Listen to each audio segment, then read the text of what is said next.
Buongiorno videoascoltatori. La piccola gatta Sophie vi saluta. Lo sapete che non ha compiuto neppure un anno, è ancora una bimba e si comporta ancora come una bambina. Lo so che te ne vuoi andare. E so anche il motivo perché dobbiamo parlare della Polonia, della guerra di successione polacca, che sono cose molto tristi perché la Polonia ha veramente una storia sciagurata. Guardate, se c'è un paese in Europa che ha una storia peggiore di quella dell'Italia è soltanto la Polonia. Questo lo disse, stai calma, lo so, proprio la Polonia la fa innervosire. La facciamo andare via, stai calma, stai calma. Vai Sofì, vai a fare la pappa. Disse intelligentemente un mio studente anni fa che la storia della Polonia è quella più sciagurata d'Europa, cioè è l'unico paese che ha una storia peggiore dell'Italia da un certo punto di vista. La Polonia sempre sottomessa, spartita da altri popoli, da altre nazioni, d'accordo? Sempre teatro di guerre, sempre teatro di battaglie e così via, passa da una dominazione all'altra, sempre sottomessa agli stranieri, vaso di coccio intorno ai vasi di ferro e quindi diciamo soggetta allo straniero ancor più dell'Italia, diciamo che c'è un popolo proprio al mondo che ha una storia di dominazione e di soprusi peggiore di quello italiano, questo è proprio il popolo sfortunato della Polonia. Ricordate che la Polonia è un paese arretrato e molto discutibile anche da un punto di vista politico e io vi ho detto questo in passato, magari lo ripetiamo velocemente. La Polonia era arretrata da un punto di vista agricolo e non produceva niente, non aveva un'industria, d'accordo? Perché? La Polonia era un posto totalmente rurale, anche perché spadroneggiavano gli aristocratici che con i loro grandi latifondi. Abbiamo visto che la Polonia non si trasforma in un paese moderno, non ha un governo centralizzato, anche perché la monarchia ha scarsi poteri. Ricordate che già a partire dalla fine del Cinquecento la corona polacca diventa elettiva per non perdere i poteri. La dieta polacca, il parlamento nobiliare, il parlamento degli aristocratici, decide di eleggere esso stesso il sovrano e quindi il sovrano diventa debole, cioè i nobili polacchi prendono il potere ovviamente eleggendo un sovrano, lo eleggono loro, lo privano della maggior parte del potere e quindi in realtà la base sociale, politica ed economica della Polonia è quella del grande latifondo aristocratico. Il re eletto appunto viene eletto proprio perché non possa dar fastidio a questi aristocratici. Spesso abbiamo visto viene eletto un sovrano straniero che non conosce neanche la lingua, che non riesce a imporre la sua autorità in Polonia, i nobili spadroneggiano e quindi la Polonia ritorna al Medioevo con una serie di grandi feudi, di grandi feudatari indipendenti gli uni dagli altri. Il re e l'amministrazione centrale non controllano niente, né l'apparato fiscale né l'esercito. L'aristocrazia diventa sempre più ignorante, analfabeta, si va ruralizzando, perde i contatti con le idee nuove, le idee moderne dell'Europa, anche perché la Polonia, che era stata un paese tollerante, multietnico, multireligioso nel 400 e nel 500, si fa schiacciare dalla controriforma cattolica, dalle scuole dei gesuiti che insegnano soltanto ignoranza, dall'intolleranza religiosa. E l'intolleranza religiosa e la controriforma polacca generano un cristianesimo, ne abbiamo già parlato, il cristianesimo polacco, un cristianesimo arcaico, un cristianesimo gretto, bigotto, superstizioso, basato su cerimonie esteriori. L'intolleranza religiosa e la controriforma cattolica sono un elemento disgregatore per la Polonia, perché le minoranze religiose schiacciate dai cattolici Prima di tutto erano minoranze che lavoravano, come i calvinisti oppure gli ebrei. La Polonia era piena di tantissimi ebrei che si erano trasferiti lì da qualunque provenienza per via della grande tolleranza che prima l'impero polacco aveva nel 500, nel 400.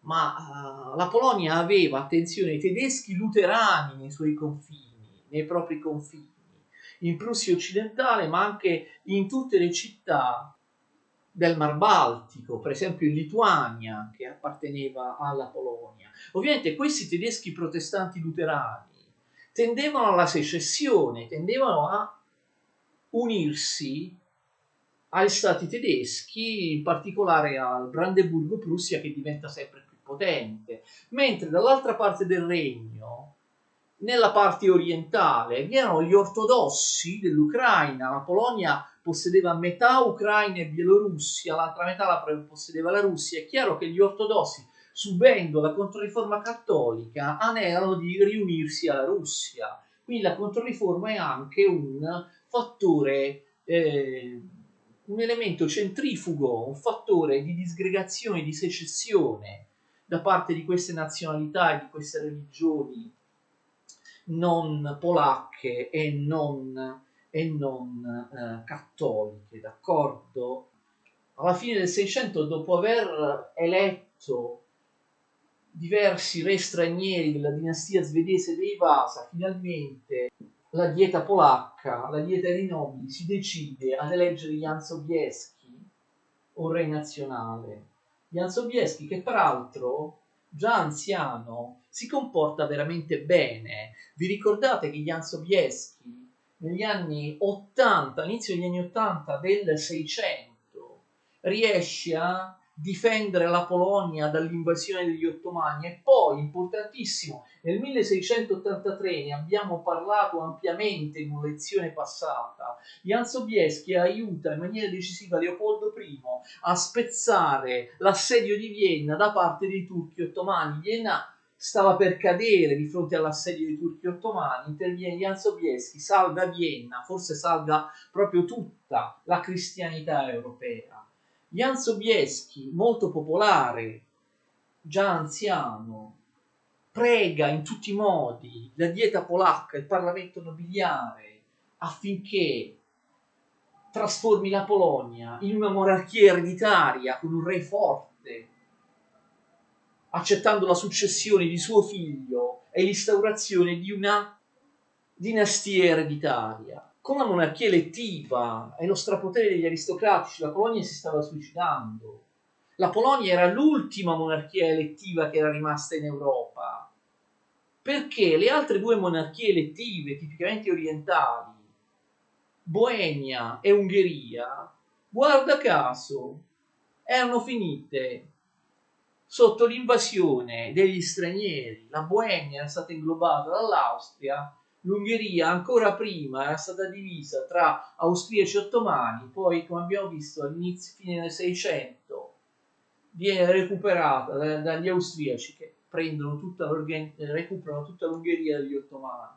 Guarda caso, le altre due monarchie elettive, dunque Boemia e Ungheria, avevano fatto una brutta fine.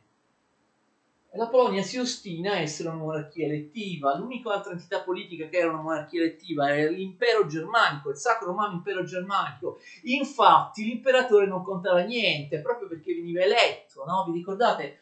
Gli Asburgo d'Austria vengono eletti per secoli, viene eletto sempre un esponente della famiglia di Asburgo d'Austria che non ha nessun potere in Germania.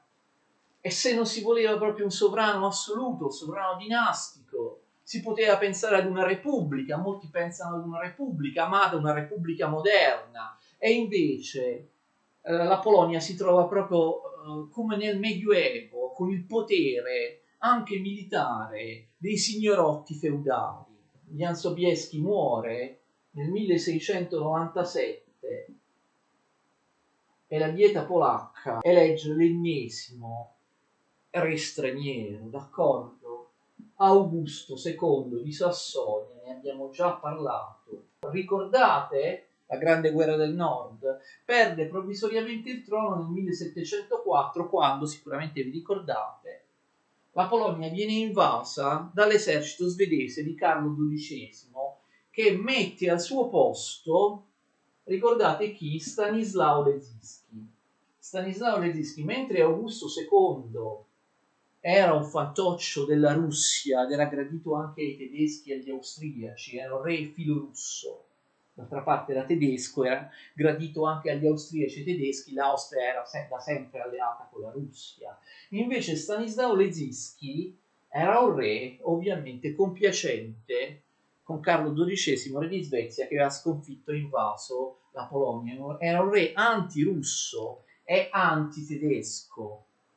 Tra l'altro lui era strettamente legato alla Francia perché, attenzione, aveva sposato la figlia, si chiama Maria, del re di Francia, Luigi XV, di cui non abbiamo parlato, parleremo in seguito di Luigi XV. Quindi era anche un poco raccomandato, d'accordo? Era strettamente legato al Regno di Francia. La Polonia cercava così di 1704 di allearsi con la Francia perché aveva paura della Russia, cercava un'alleanza con la Francia in funzione anti-austriaca e anti-russa. Ricordate però che la sconfitta finale del re di Svezia, Carlo XII, nella guerra del nord, fece sì che nel 1714 Stanislaw Lezinski fosse cacciato. I vincitori della guerra, in particolare i russi, occuparono la Polonia e costrinsero la dieta nobiliare a eleggere come re di nuovo, attenzione, nel 1840, nel 1714, di nuovo Augusto II di Sassonia. Sassonia, quindi appartenente alla dinastia Wettin. Augusto II di Sassonia, quindi è il nuovo re di Polonia a partire dal 1714.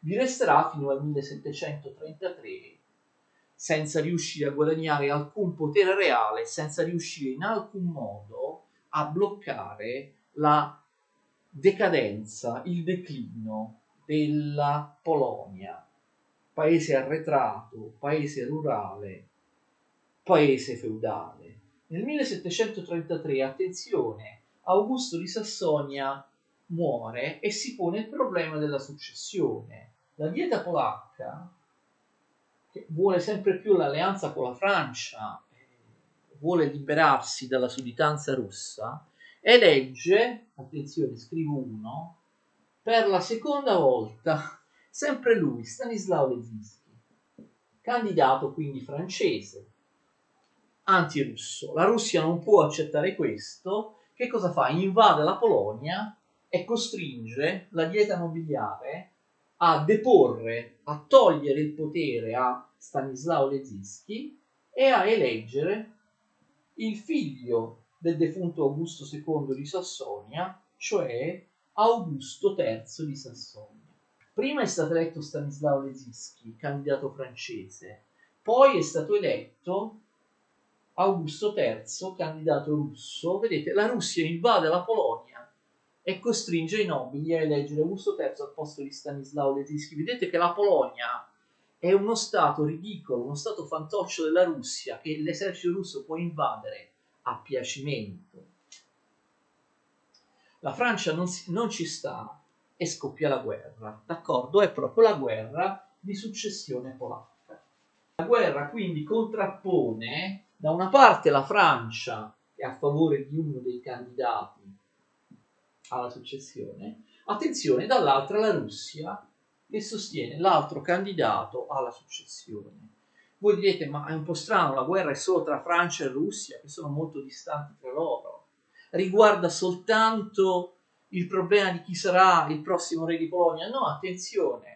La guerra di successione polacca prende un respiro europeo, assume un respiro europeo e riguarda anche altri paesi che nulla c'entrano con la Polonia. Perché?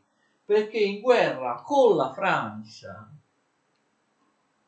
scende anche la Spagna. Ricordate, la Spagna aiuta la Francia anche perché, ricordate, il sovrano spagnolo Borbone è stato messo lì sul trono di Spagna nella guerra di successione spagnola proprio dall'iniziativa francese, quindi sono parenti e quindi la Spagna si schiera con la Francia contro la Russia. Attenzione, si fa trascinare in guerra anche l'Austria.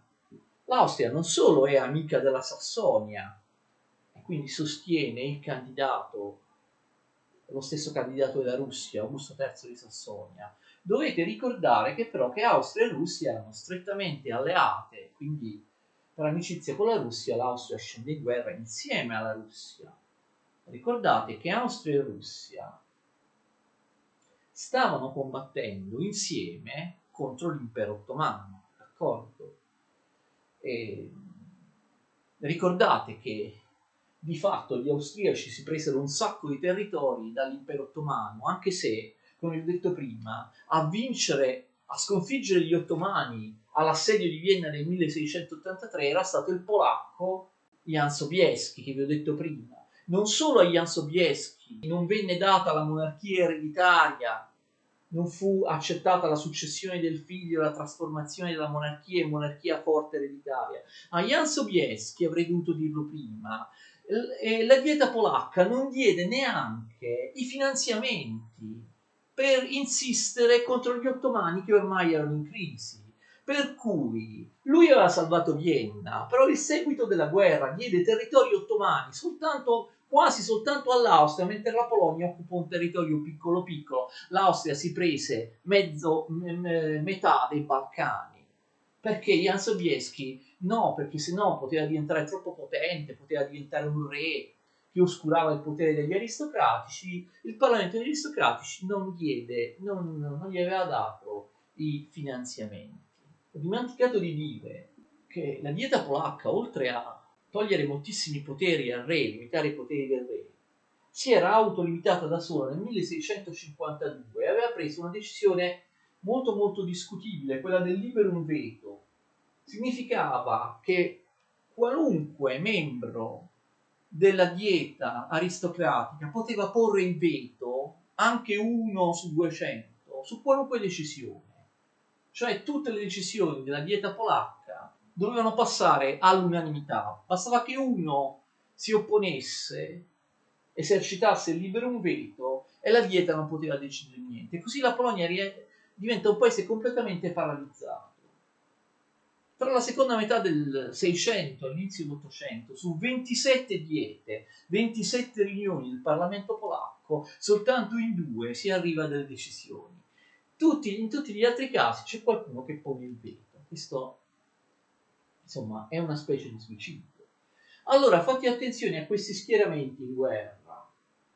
Se da una parte Francia e Russia davvero lottavano principalmente per chi sarebbe stato il sovrano di Polonia, perché aveva un diverso candidato alla successione, invece fate attenzione, Spagna e Austria avevano interessi a combattere tra loro, quindi capite, gli schieramenti sono questi, Francia e Spagna da una parte, Russia e Austria dall'altra, però in realtà all'interno di questa guerra vi sono due guerre.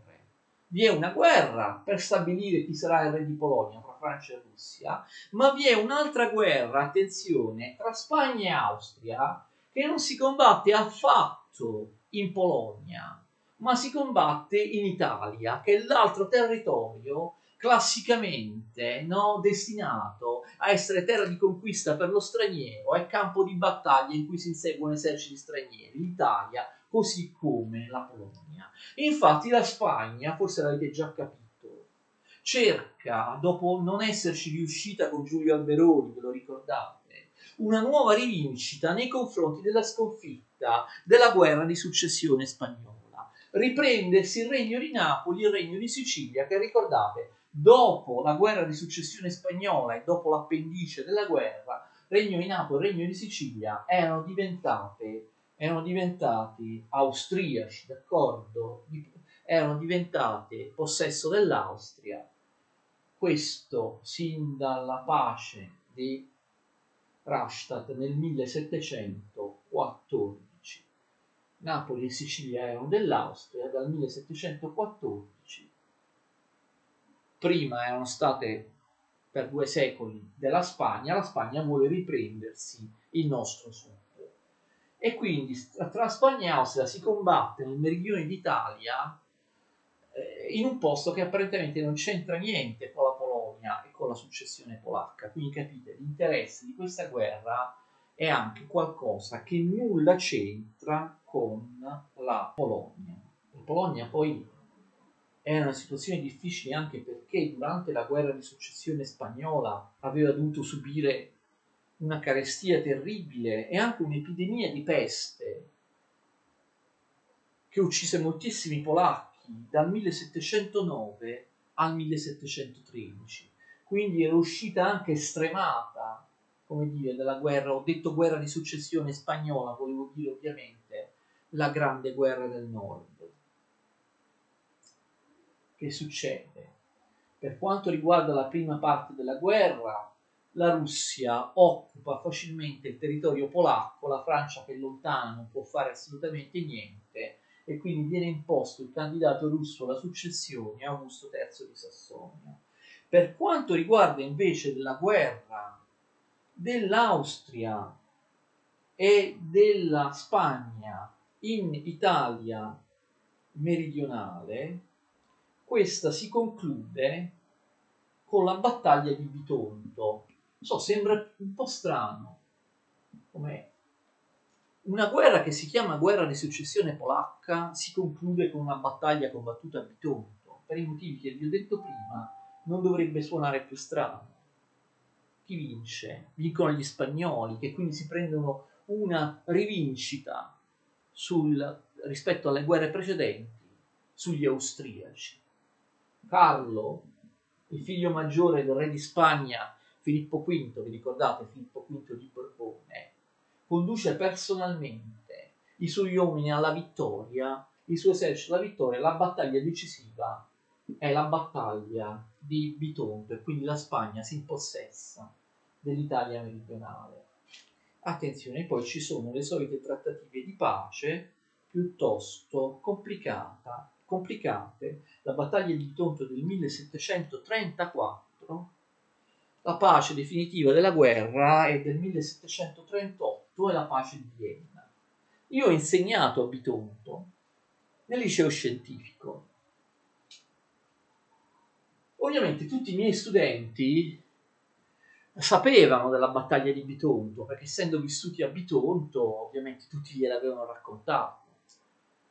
Alcuni studenti però non sapevano neppure che si trattasse di una battaglia che conclude una guerra tra Spagna e Austria. Praticamente nessuno dei miei studenti a Bitonto mi sa mai dire di quale guerra si tratta, cioè la battaglia di Bitonto all'interno di quale guerra viene combattuta. La risposta è, ora lo sapete, guerra di successione polacca, però molti bitontini, molti a Bitonto non lo sanno, pensano sì, è stata una guerra tra Spagna e Austria. Sembra un po' strano pensare che sia la guerra di successione polacca, cosa c'entra Bitonto con la Polonia, e invece è così. Quali sono le condizioni di pace? Attenzione, pace di Vienna. Stanislao Lezinski deve rinunciare, il candidato alla successione che ottiene davvero il regno di Polonia è ovviamente Augusto III di Sassonia, gradito ai russi, agli austriaci e ai tedeschi. Re di Polonia, di fatto era stato sin dall'inizio della guerra, quando era stato imposto dai russi nel 1733. Cosa succede però? Perché le clausole di pace possono sembrare anche un pochino complicate. Stanislao Lezinski, ve l'ho detto, è un po' raccomandato, deve rinunciare al regno di Polonia, però lui ha sposato la figlia del re di Francia, Luigi XV, quindi qualcosa bisogna dare a Stanislao Lezinski e quindi a Stanislao Lezinski gli è dato il ducato di Lorena. Con la clausola però, attenzione, che alla sua morte, attraverso la moglie che era la figlia del re di Francia, il ducato di Lorena sarebbe stato annesso alla Francia. Quindi vedete, a Stanislao Lezinski viene dato un contentino e anche alla Francia viene dato un contentino. Quando morirà lui, il ducato di Lorena passerà alla Francia. Il Ducato di Lorena non aveva mai avuto nulla a che fare con la Francia. Attenzione, lui si sposta dalla Polonia alla Lorena, ma in Lorena c'è qualcuno, c'è un sovrano, d'accordo? Francesco Duca di Lorena. Francesco Duca di Lorena quindi deve lasciare spazio a Stanislao Lezinski. Anche a lui bisogna dare qualcosa, bisogna accontentarlo. Gli si dà il Granducato di Toscana, dove si è estinto l'ultimo esponente della famiglia Medici. Quindi capite, dalla Polonia alla Lorena, stato francese, dalla Lorena alla Toscana, non c'entrano niente, vengono dall'estero, però capite, i sovrani fanno quello che vogliono, fanno la pace che vogliono. Quindi vedete che la sudditanza dell'Italia, ci sono altri territori dell'Italia che passano sotto il dominio straniero. In questo caso la Toscana, c'era la prestigiosa famiglia dei Medici che ricorda il Rinascimento italiano, si sono estinti, lo diamo a un sovrano della Lorena, un sovrano francese che, attenzione, anche lui un po' raccomandato, perché lui ha sposato, ci mette un cuore, Maria Teresa d'Asburgo d'Austria. Maria Teresa d'Asburgo d'Austria è una principessa molto molto importante perché era la figlia dell'imperatore di Germania, d'accordo? Era l'imperatore dell'Asburgo d'Austria, allora regnante, Carlo VI. Ve lo ricordate Carlo VI? Lei era la figlia, quindi Francesco di Lorena non può essere trattato male, anche perché insomma ha una moglie austriaca molto molto importante. Sentiremo molto parlare nel prosieguo delle vicende politiche e militari del Settecento di Francesco di Lorena e soprattutto di sua moglie, che diventerà un personaggio importantissimo, Maria Teresa d'Austria. Ovviamente a Carlo di Borbone, lo scrivo sopra, Carlo di Borbone di Spagna, figlio maggiore del re Filippo V di Spagna, che prende il nome di Carlo III, vengono assegnati il regno di Napoli e il regno di Sicilia. Quindi una guerra che era nata per la successione polacca decide il futuro, decide il destino del nostro sud, dell'Italia meridionale. Se vogliamo essere pignoli, all'Austria viene data anche Parma e Piacenza, dove si era estinta la dinastia dei Farnese. Quindi vedete, altri pezzi d'Italia vengono conquistati dagli stranieri, la Toscana, ma anche piccoli staterelli. Parma e Piacenza va all'Austria. Ricordate che dopo la guerra di successione spagnola anche Mantova, il piccolo ducato di Mantova, era andato all'Austria. Ovviamente ci sono due considerazioni da fare. Prima di tutto, balza agli occhi di tutti questo fatto che i sovrani si trasferiscono da un paese all'altro, no? Prendono la sovranità di paesi con cui non c'entrano niente, di cui non parlano la lingua. Un polacco va in Francia, un francese va in Toscana e così via, spesso proprio per accontentare tutti, in una logica dell'equilibrio, ognuno anche prende il posto dell'altro. Vedete, ci sono degli scambi. Questo vi fa capire che i popoli, le nazionalità all'epoca non contavano niente. Si era ancora nell'ancien regime, nell'antico regime, in cui vigeva, ricordate, ne abbiamo parlato in passato, la concezione dinastico-patrimoniale della sovranità, dinastico-patrimoniale. Il sovrano era proprietario di un territorio, indipendentemente dal fatto che su quel territorio vivevano esseri umani, era proprietario di un territorio come di una proprietà privata, cioè il regno, il territorio posseduto da un sovrano era posseduto come una proprietà privata, era proprietà privata del sovrano. Chi ci viveva, i popoli, la lingua, la religione, le tradizioni, gli usi e costumi, non contavano assolutamente niente, capite?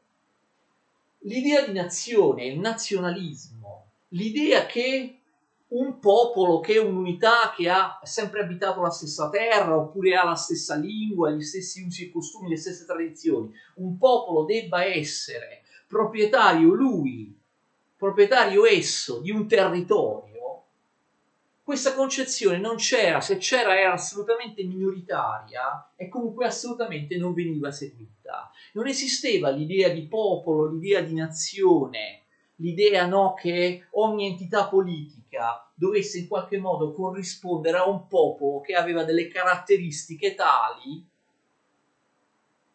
da pretendere di possedere la sovranità di quel territorio. Il nazionalismo, l'idea di popolo che corrisponde a una terra, l'idea di un'unità, di una comunità vasta di popolo che corrisponde a una certa terra, nasce soltanto nell'Ottocento o comunque prima con la Rivoluzione francese, però all'epoca assolutamente non c'era. I popoli, gli usi, i costumi, le religioni non contavano, ogni sovrano possedeva un territorio, un regno, un ducato, una contea, insomma un principato qualsiasi, solo come proprietà privata e poteva farne quello che voleva. Non solo poteva scambiarlo, prenderne un altro, perderlo, acquistarlo per decisione di una riunione degli altri sovrani europei, di un congresso di pace, poteva farlo anche personalmente, scambia un pezzo di territorio con un altro pezzo di territorio, oppure decide di dare il territorio in eredità a qualcuno, oppure lo spartisce tra due figli e così via, come si fa appunto di una normale eredità, come si fa per esempio delle case, dei gioielli, come si fa delle proprietà private che vengono lasciate in eredità. Cioè, queste clausole di pace sono il massimo esempio di questa concezione dell'antico regime che ancora vigeva.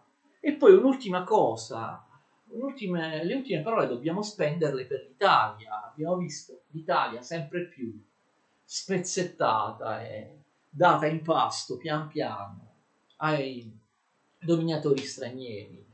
Ma una parola per il nostro sud, Regno di Napoli e Regno di Sicilia. Regno di Napoli e Regno di Sicilia erano stati, vi ricordate,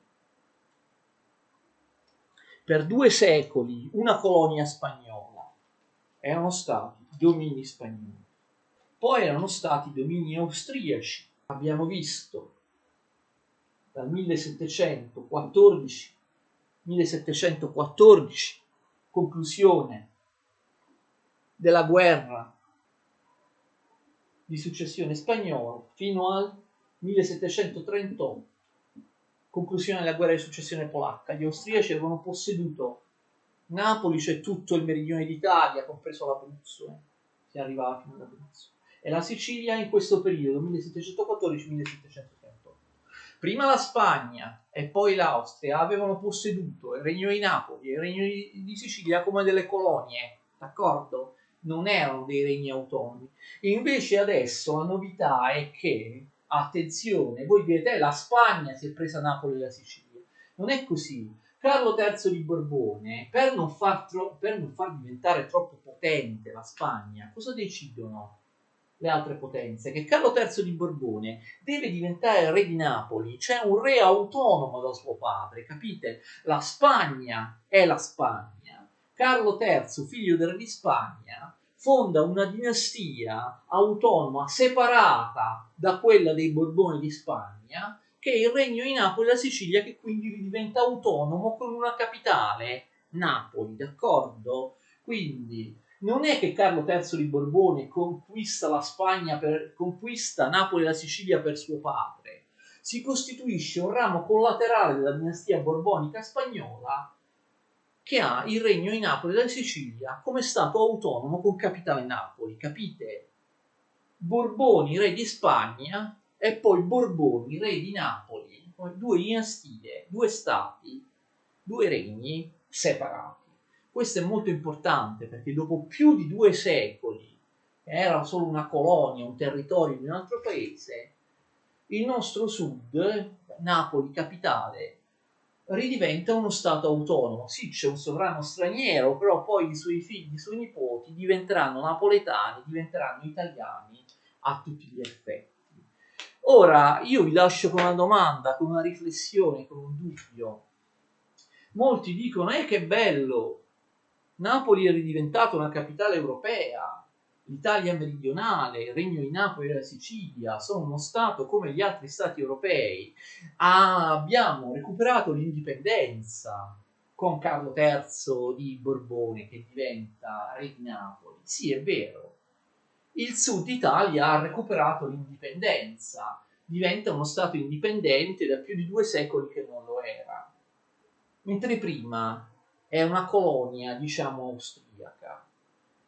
Però io vi chiedo, questo Stato indipendente borbonico, lo vedremo in seguito, non sarà mai uno Stato molto efficiente, molto potente. Le riforme che i Borboni, certo qualcosa faranno i Borboni per Napoli e per l'Italia meridionale, ma